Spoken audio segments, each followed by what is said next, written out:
कैफ रजा सईदपुर मालदा, हाफिज সুলেমান আলম সঈদপুর মালদা।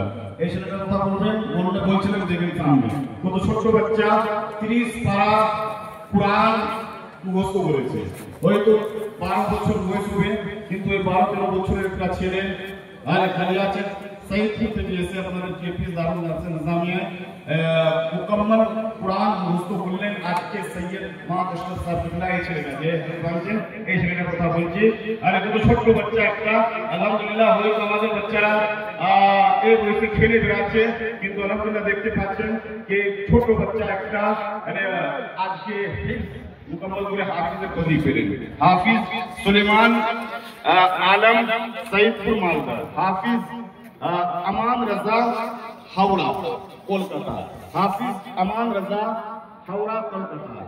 এই ছজন ছিলেন আমাদের পাগড়ির দোয়া দেখছি এবং আমি আমার অনুরোধ থাকবে কি কেউ আরে মালা ওলা এখন দিবেন না, শেষে দিবেন। কেউ বিশেষ করে টাকার মালা কেউ দিবেন না, এবং কেউ লেডিস আসবেন না, কেউ মহিলা আসবেন না।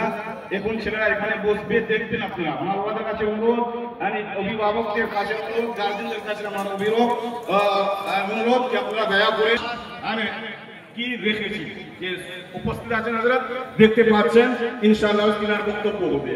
এবং হযরত সৈয়দ সাহেবুল্লাহ পীরে তরিকত রাহবরে শরীয়ত সৈয়দ মুআজ আশরাফ সাহেবুল্লাহ মুদ্দাসিরুল আলী दुआ करना हजरत जो मुख्तला मजबूत के लिए दामे दिन हमें कदमे सुखने, जिस तरह से भी इस काजल से उस इदारे को कामयाब बनाने के लिए मतलब जो कोशिशें की है हर एक दुआ करें। आमीन आमीन।